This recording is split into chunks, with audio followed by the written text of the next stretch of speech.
This is a story, folks, that warms this old man's heart in the best way possible, among other many things, like eventually a Banjo Kazooie. But this is a story that I pulled from VGC.com, videogameschronicles.com. It was written by Jordan Midler, posted on September 12th, which of course was yesterday. And it says Tony Hawk claims he's in talks with Activision once again. And that is very exciting because obviously he just had the Tony Hawk game anniversary. They did nothing for it, which I actually thought you were going to get at least the new Tony Hawk dropped into Game Pass. Now, I don't know why it didn't happen, but obviously it was the 25th anniversary just the other day. That's a pretty big thing. That's a pretty big deal. So speaking to Mythical Kitchen, which I don't know who they are, but Tony Hawk was sitting down with them and he had this interview with Mythical Kitchen. The legendary skater said that there is something planned for the anniversary, but wouldn't be drawn on specifics. Now, what exactly does that mean? Well, there's a lot of speculation here. I think, and he's been trying to get a new game made for years. I believe that's happening right now. Even though Corkenstein, we don't have specifics, I will tell you and read verbatim what Tony Hawk actually said on the matter regarding the 25th anniversary. He says, I wish I could tell you more, but I can't tell you. But what I can say is that I've been talking to Activision again, and we're working on something. Okay, so look, I don't think, there's anybody in the community even if you're an older gamer, even if you're even a newer gamer, I don't think anyone would not want a new Tony Hawk game, right? We all been asking for it. It's one of the best sure, the Escape. I know a lot of people like that, but Tony Hawk is something special. The revival that we had of the old Tony Hawk games was done masterfully. I cannot believe that's actually not in Xbox Game Pass yet, but maybe this is what he's referring to. Let's get your hot take on it. Were you a Tony Hawk fan? Oh, yeah. I mean, if you didn't have Goldfinger Superman playing on repeat, what were you doing with your life? Yes! That's what I'm talking about. That was such a solid soundtrack too. Like, I mean, it had the Dead Kennedys, it had Suicidal Tendencies, it had Primus. Jerry was a race car driver. It was just a solid soundtrack, just alone by itself. And that's not even talking about how awesome the gameplay was, because it was very not simulator-ish, but it was also arcade-ish at the same time, and there was a lot that you could do. And I do think the remasters that they did recently was a test drive to see, hey, does Tony Hawk still have legs in 2024? It does. And I think this is why they're green lighting stuff right now and getting specifics down and trying to get things in the work, because that just sold so well. So yeah, it's such a classic game. And like I said, it warms my heart, because like I said, I used to play that. I played the second one. It's just so good. It's just like one of these games, very few games that can really stand the test of time.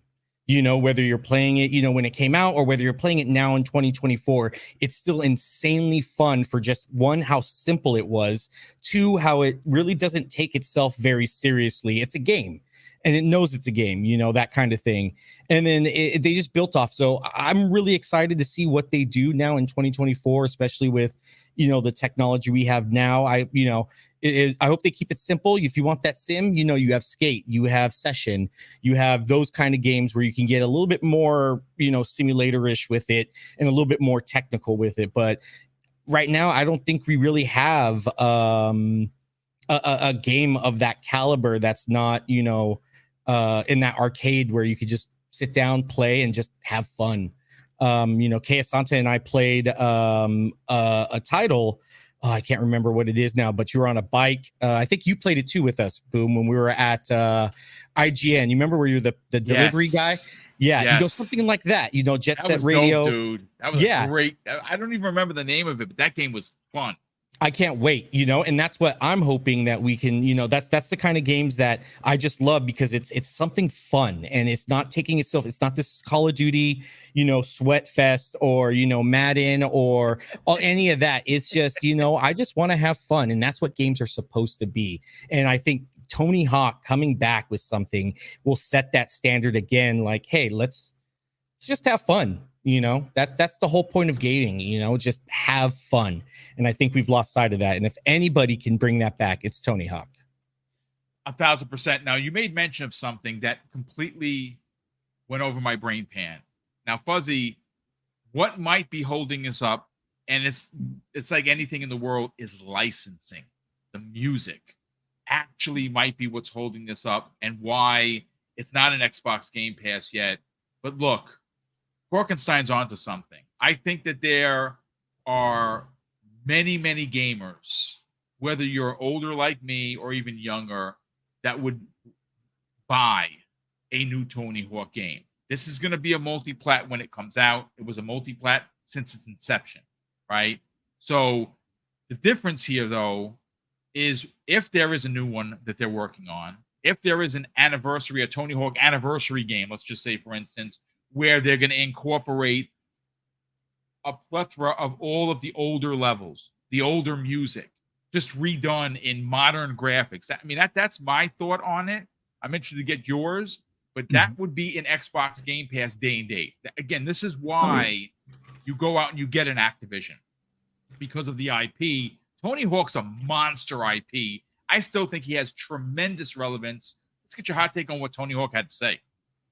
I think something is coming in the near future, whether it's the relisting, but the music thing is still going to be kind of the issue. And I think, especially if they're looking at things like Guitar Hero for down the road, I think they're going to have to come up with a strategy to work with some of these record labels and different publishers out there to be able to pay like a one-time fee that would give it perpetuity in the service, since it's not an additional sale, but then give them a piece of the pie for each time it's played. I think much how the streaming services of music, like with Spotify and things, have worked, or negotiated with some of these record labels, I think they could probably do something similar and still benefit both the music label as well as Xbox themselves. But I think that's going to be something that they need to work on. But bringing the game back into, or bringing it into Game Pass and then having like a new one come out, I think it's warranted. Although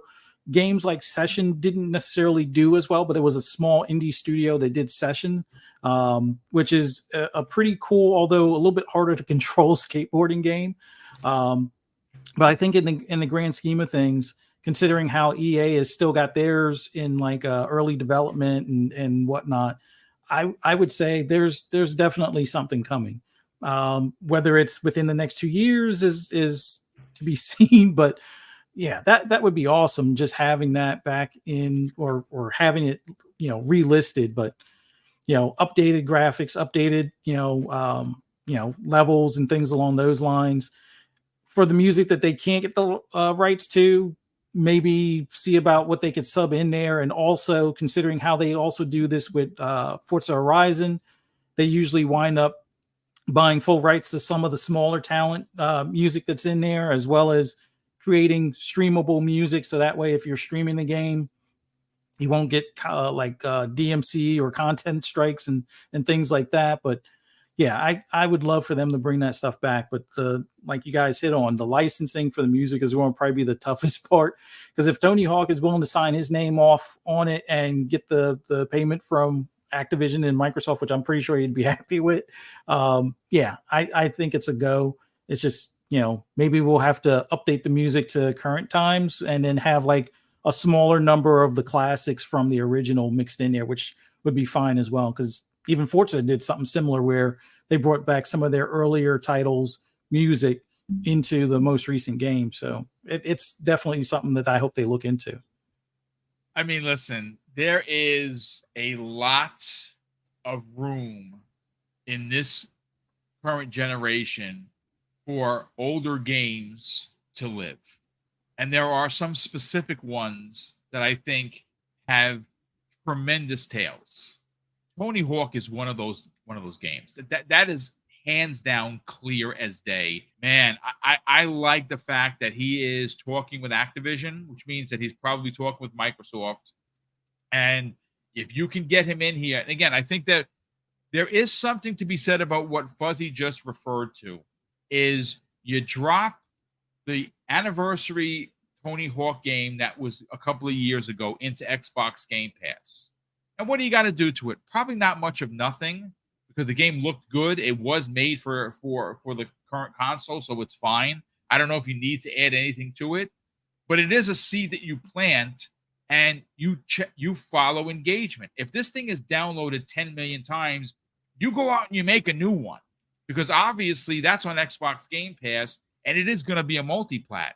You're going to launch on PC. You're going to launch on PlayStation. And more importantly, you're going to launch on Switch 2 as well. So it's a game that would sell. And you wouldn't have to do much to sell it. Well, because it's freaking Tony Hawk. What else do you need? I don't need anything more than that. And, well, we'll see.